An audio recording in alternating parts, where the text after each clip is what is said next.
The floor is yours, Tanya. Thank you, Eduardo. Hello, everybody. I'm really so happy to have the opportunity to tell you a couple of words about CGMES 3 because it was hard work to make it. And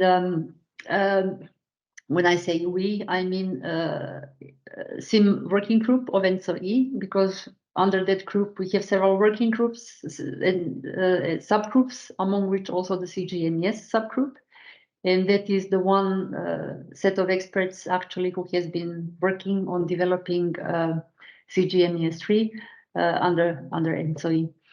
So the slide here shows actually what some of you may know, what is called Smart Grid Architecture Model, SGAM.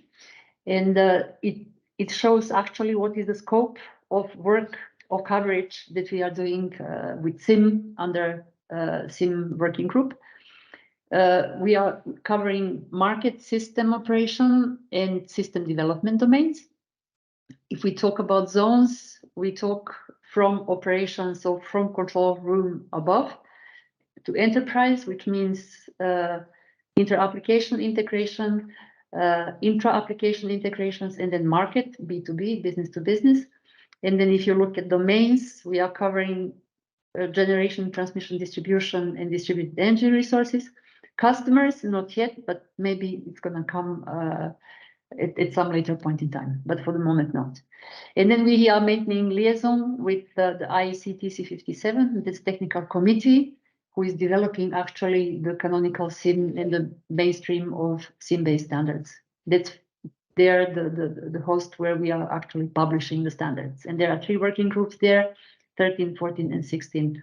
And the work we are doing here is mainly on the working group 13, with a little bit also of work in working group 14. So next slide. So we have started in that subgroup, CGMES subgroup, in 2018. And by end of 2018, we achieved to create and publish the CGMES roadmap. That was a roadmap for 5 years. And the intent was to develop the structure to work on CGMES, and then also to inform the community what direction we go and what feature sets we are planning to do. You'll find a document on the ENTSO-E website with the link. Of course, somebody will say, yeah, it is a little bit old, but however, it does give the frame, and we will have a look at what were envisioned releases back then at the moment where we started, where we created it, and then how far or how very far we came as compared to what we planned, but it took a little bit more time.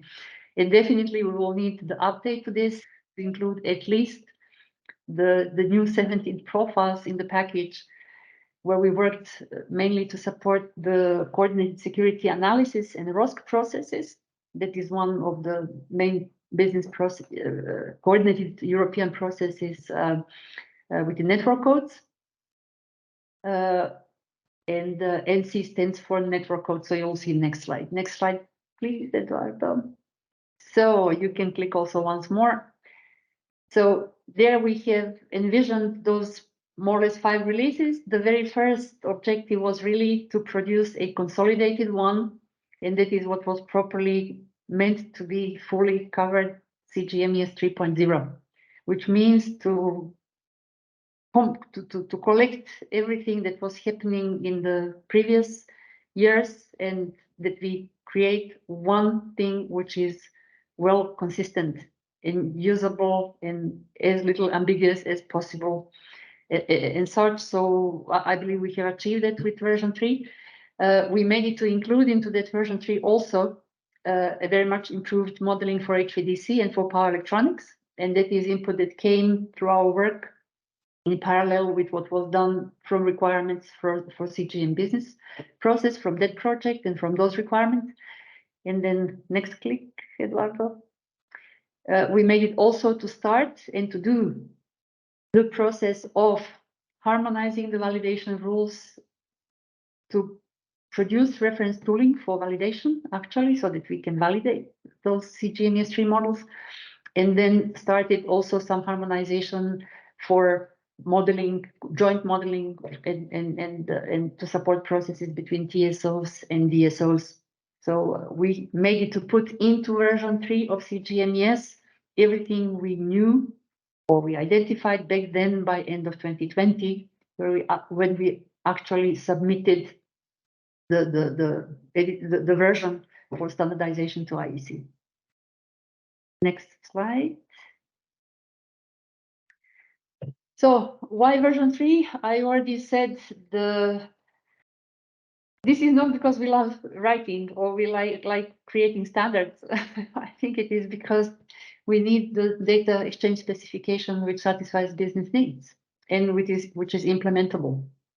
So these are the two main reasons. As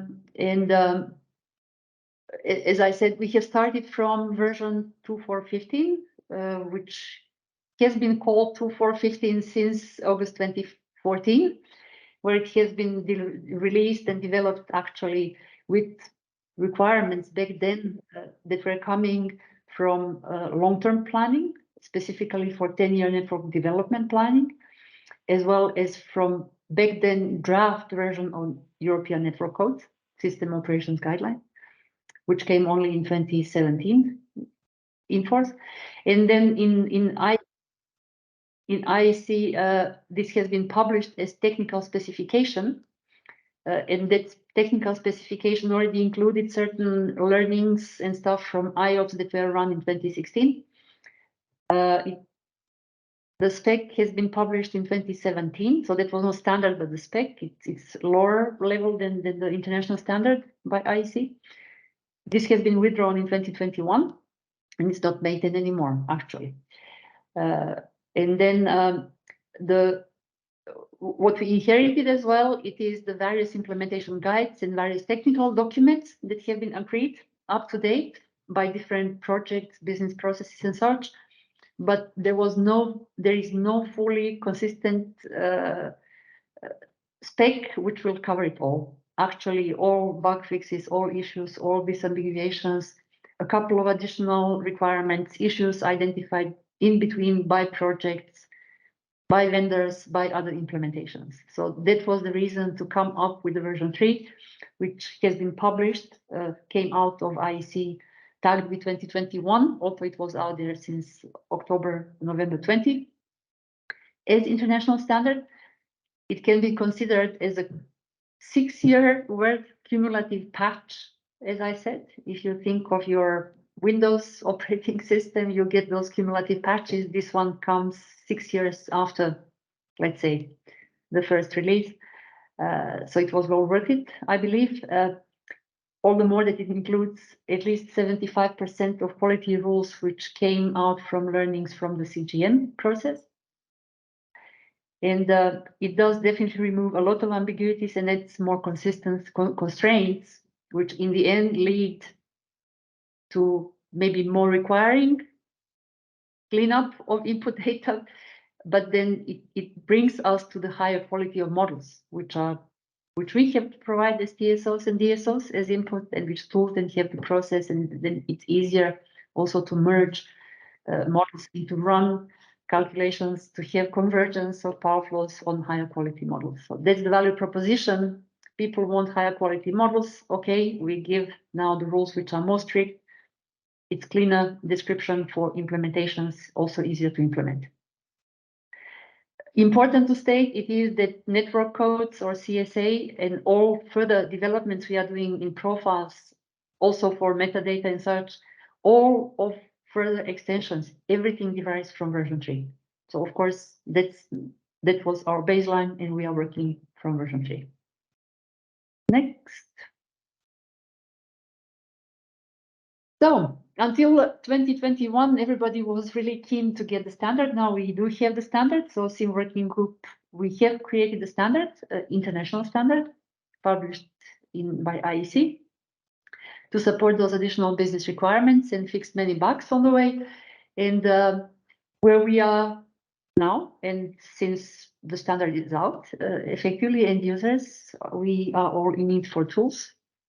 And we are in need of tools to support not only, let's say, the new version, but we also need the functionality where we can smoothly migrate from our data from old version to new version,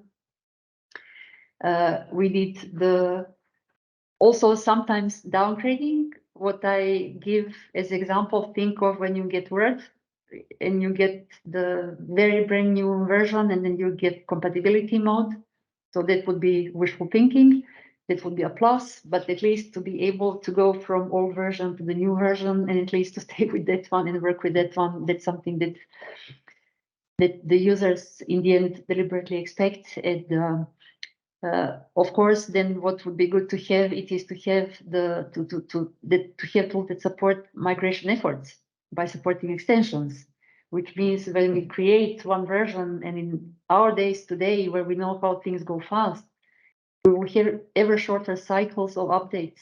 We will not be waiting for another, I don't know how many years to go from one version of or another. We want to have continuous integration, continuous development, continuous model improvement, and continuous small iterative upgrades. So that's something we simply expect. Time tells us we should expect this, and all processes tell that we should expect and get this. And this is where it comes into play now, the conformity that we have also defined within from within SIM working group to facilitate actually the conformance process and the conformance testing for tool builders, for tool providers, tools of all kinds that are supporting the standard, because that's what allows us then to rely really on interoperability of tools and not to do testing individually per customer, per project, per effort, per initiative. And this is why exactly we are organizing now and contributing as much as we can to do interoperability and to support interoperability, and also to get from the vendors the feedback where we failed probably with with things. We do say CGMES 3 is cool, nice, but there are certainly also things that need to be fixed. And we can know that only if we do have tools that support, if we have models that we can test, that we run then interoperability, that we can see what is not interoperable, and then to ensure that we can make that interoperable. So for different business processes and initiatives, of course, migration pace varies. That's normal. It's not the whole world now that moves from one version to another, and now we state now it's that version. Everybody has its own pace, as I said. Dynamics are different, but what is sure it is that we do need support for CGMES 3 and forthcoming changes and versions and extensions by product.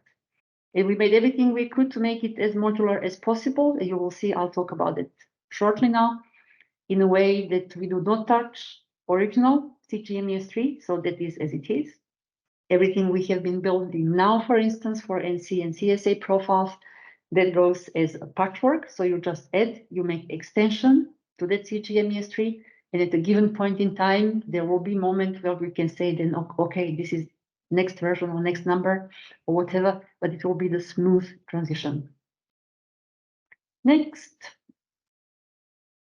So now maybe a little bit of more really kind of basic teaching part for those that might not be as familiar, to give the idea of what we use this CGMES actually for and possibilities that it offers to us, and why we are so keen to expect and to run interoperability, to have tools that allow us to have interoperability. If we talk about tools, that's in the middle. So those tools have different functionalities. Here we are showing specifically the tools which would be able to run power flows, for instance. And those tools can be simulation tools, it can be operating SCADA or EMS systems, and such. And then what they get, actually, they get data from very different data sources and different types of data from different types of data sources. It can go from an asset management system, so you get something electronically, or it can be that you get just a mail from your partner, and then you get something in a table or in Excel or whatever. So in principle, you get what you get, and then you have to put it somehow in your tool. And then what is the karma here, what we would like to achieve here, actually, it is to have those different tools, then once when they have their data in their internal models or whatever, that we can then count on those to exchange various data sets in a well-ordered way, in such a way that we can have interoperability not only between tools as vendor tools, but also for our local implementations, for our local processes, for our local tools, us, I mean TSOs, DSOs, users, and users. If you can get me next, Eduardo. In blue, we are showing here what is kind of slowly changing, and in red, with red frame and red arrows, what is kind of situational or changing more frequently in time. So here above, we talk about the, maybe not to go through tools, but I'll concentrate just on the right-hand side. Let's do next. I'll start with what is the minimum set or the mandatory part of data that we can express and exchange in a standard way thanks to CGMES. Here I'm focusing on data sets, so instance data, like where you put your transformer, substation, voltage regulator. So here we talk about equipment profile, governed data, and that is equipment model. In fact, it is the structural data. So that is like elements of your network. It is their connectivity. It is how they are contained within substation or what you have in a substation. Identification. It is permanent limits, like those don't change all the time. It is impedances. It is control equipment. These would be examples I just pulled out. So the main things that are coming as those, let's say, relatively static data structures. And then you'll see EQBD standing for boundary data. It is something specific to CGMES, which is allowing us to define what are the common points of coupling and shared parts of the model between entities, like between TSO and DSO, or in between TSOs, for instance, or other kind of authorities which have their own area of responsibility for the models. That's what allows us to have a plug point where you can just click like this, and then you take pieces of a puzzle together. That is what we have defined as part of the boundary. Next. Then we have all kinds of situational data. What I said, it has a bit barbaric name because we had a philosopher who gave it the name. Those who are in working group 13 will know who I mean. Steady state hypothesis is the name. But in fact, we talk about operating point. So you think of it at 11 o'clock. That was these are the values for these are my switch positions. These are my tap positions. This is my generator 7 injection. These are set points for voltage regulation, etc. Interesting to say for version 3, what is new in version 3, Chandra will go into details. It is that now in this SSH, we have that switch lock state. So that is something which did not exist before. So that is new in CGMES 3. We have equipment availability, where you can say ignore this, so you can't take it, for instance, for simulation or remedial action or something, because it's not available. It's in the model, but don't calculate with it. It's not there. And then you can also say, we can model also dynamic limits with variable operating limits, what I wrote there under monitoring, which means this is something that used to be in EQ, and with version 3, now it has moved to SSH. So that now opens up so that you don't have to exchange the full model for those dynamic ratings, if you have any kind of dynamic limit based on temperature or whatever, but you can just exchange those SSHs. Next. So these are in principle the inputs. So that is where you start from in order to do more or less anything which is related to any kind of calculation. If you have to do only with visualization, maybe you just start with EQ, maybe you don't need SSH.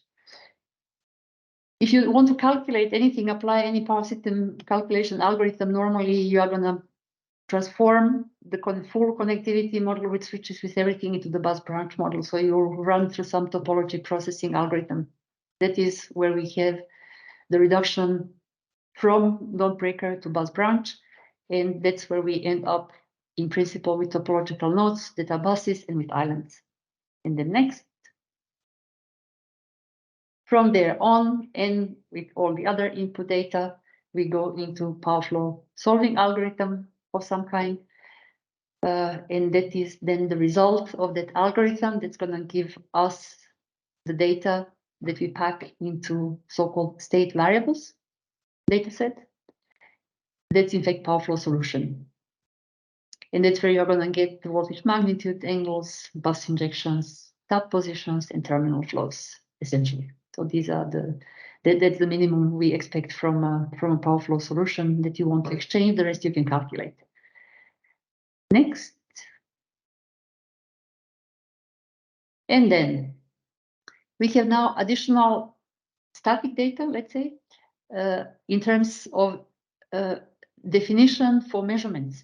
In your SCADA system or EMS system, you want to be able to have measurements and to configure them, and then the measurements are then the input to state estimation, for instance, but you do not need this in a simulation tool for running just power flow, for instance. So if you do have need for this, then since this version, you will just include that data set atop of the rest if you need it.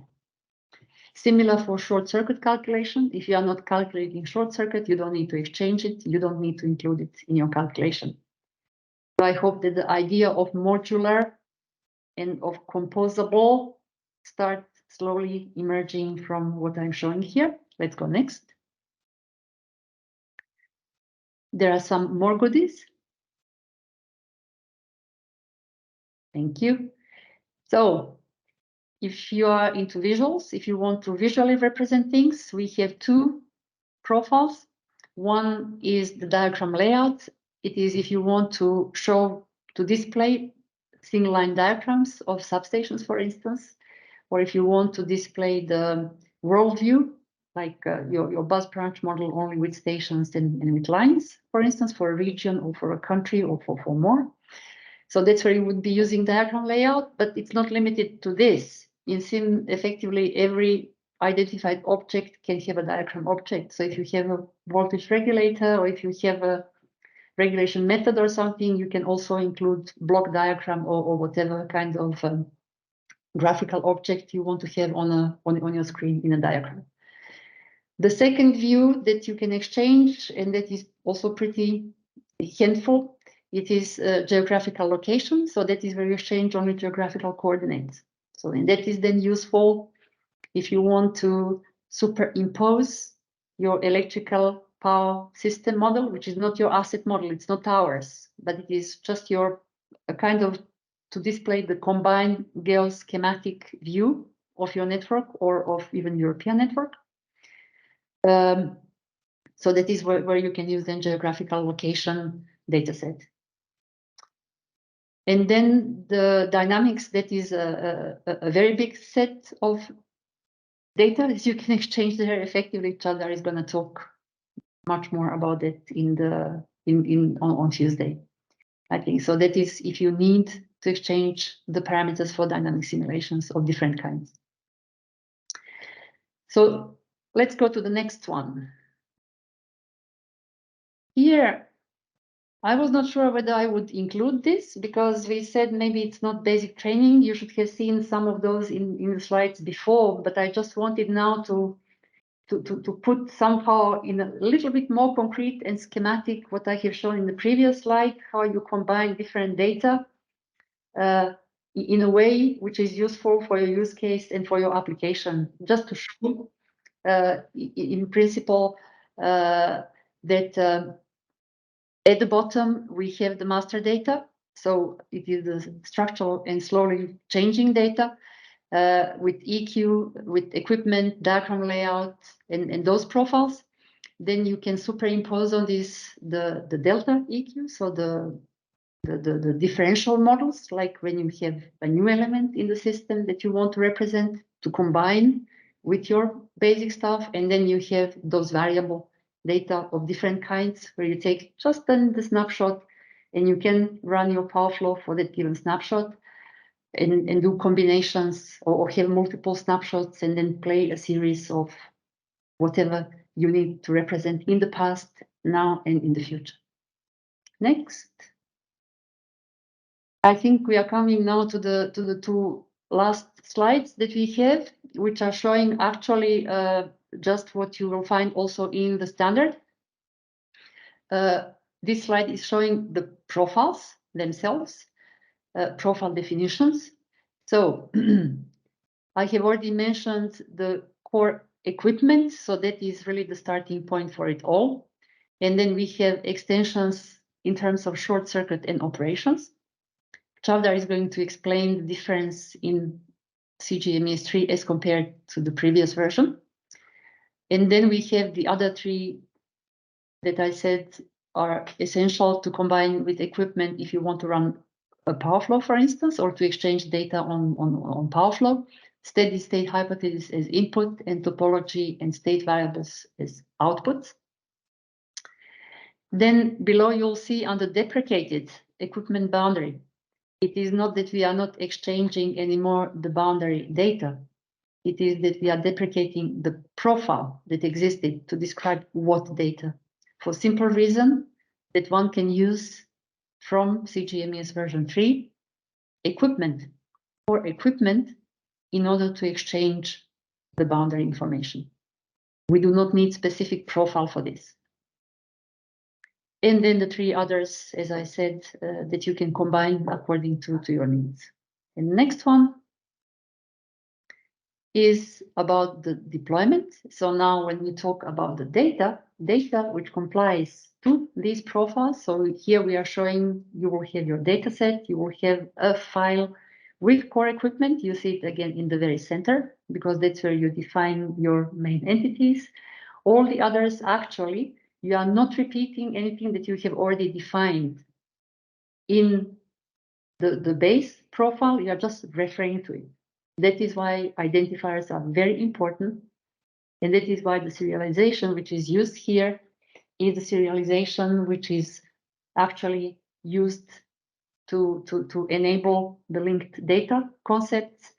And that is a very important one. So we will be referring from one instance file towards other instance files. So like you will be including data that you specified in another one by using an identifier.